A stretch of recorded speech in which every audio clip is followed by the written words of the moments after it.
Ils étaient plus d'une vingtaine d'églises, venues de divers quartiers et confessions, toutes rassemblées dans une même soif de Dieu, dans une même recherche de sa présence. Marquée par la profondeur spirituelle de la 7e édition du programme 5 heures dans sa présence, ce lundi de Pentecôte, à la mission évangélique des affranchis, nombreux ont exprimé leur gratitude et ont invité d'autres à ne pas manquer les prochaines éditions. Je viens de passer 5 heures, je ne savais même pas que 5 heures déjà passé, parce que ça a été très court à mes yeux, parce que l'Éternel a fait de grandes choses. Je dis effectivement de grandes choses. Parce que moi, j'ai quitté l'Okosa pour ici. Lorsque les gens faisaient la prédication, je sentais une puissance qui pénétrait en moi.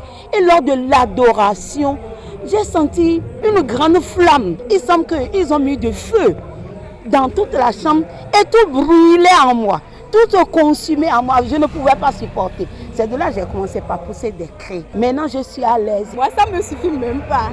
Vraiment, j'aurais aimé passer encore plus de temps. Je suis tellement émerveillée d'être venue sur ce lieu. À un moment donné, je sais pas ce qui s'est passé. Mes yeux étaient ouverts, mais là, on ne commençait pas à couler. Je me suis dit, mais qu'est-ce qui se passe? Et là, j'ai compris que réellement, ce n'était que l'accomplissement de ce que j'ai reçu depuis le matin. Ça a été vraiment un moment inoubliable pour ma vie.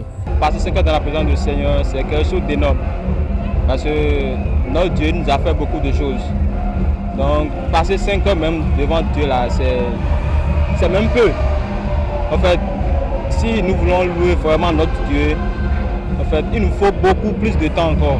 Parce que les 5 heures là sont encore plus petits. Je tiens vraiment à remercier ceux qui ont eu l'idée que le Seigneur les fortifie, qu'il leur donne en plus une nouvelle vision par rapport à cet événement. Je rends grâce à Dieu pour cette initiative qu'ils ont mis au sein de la jeunesse. Parce que grâce à cela, je crois que le Saint-Esprit a œuvré dans notre vie. On a eu une nouvelle révélation, une autre dimension que le Saint-Esprit nous a montré. Et je crois qu'à travers de ce canal, on sait comment adorer notre Dieu, effectivement. Vraiment, ils ont raté une merveilleuse chose. Donc je les invite pour les fois à venir, d'assister. Non, j'ai vraiment aimé, Dieu a vraiment manifesté. Pour les prochaines éditions, j'invite massivement vraiment les jeunes à faire comme moi, de venir en présence du Saint-Esprit. Ça fera du bien à leur vie. Réjoui de ce que Dieu a opéré au milieu de son peuple, le président du Bureau central de la jeunesse et de l'enfance a partagé ses impressions. Non, elle est la bienvenue cette initiative parce que ça permet d'abord de regrouper les jeunes qui, en des occasions pareilles, s'éparpillent, vont à la plage pour d'autres fins. Au moins, ceci maintenant, ça leur permet de rester devant Dieu et de passer 5 heures de temps en sa présence. C'est un bon événement. Sans embâche, je vous le confirme qu'il s'est manifesté. Et vous ne pourrez pas dire le contraire de ce que je dis. Vous l'avez constaté au travers du reportage que vous faisiez, qu'il était là. Un membre du comité d'organisation est revenu sur la vision, les objectifs et les perspectives à venir pour cette rencontre. Ce programme, déjà tel que le nom le dit, c'est passer un temps d'adoration devant le Seigneur. Vous savez, la Bible déclare que les vrais adorateurs adoreront le Père en esprit et en vérité. Donc ce programme, c'est pour avoir du temps en adoration.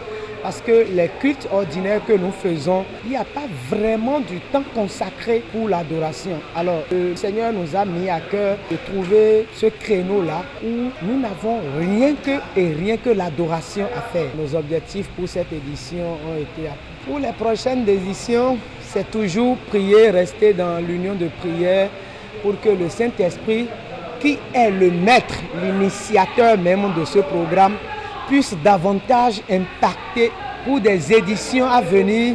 Pourquoi pas cela puisse devenir un programme national. Et notre vision, c'est de rassembler tout le corps du Christ sur le territoire béninois autour de cet événement. C'est une initiative qui rassemble les croyants au-delà des dénominations pour vivre ensemble une immersion dans la présence de Dieu. C'est un lundi de Pentecôte pas comme les autres, inscrit désormais dans les mémoires comme un temps de feu, de puissance et de transformation. L'édition de 2025 est enfin terminée. Nous remercions le Seigneur pour tout ce qu'il a fait. Nous lançons maintenant un appel à tous ceux qui se voient en tant qu'adorateurs. Parce que la parole nous déclare que le moment viendra que les vrais adorateurs vont l'adorer en esprit et en vérité. Rendez-vous en 2026.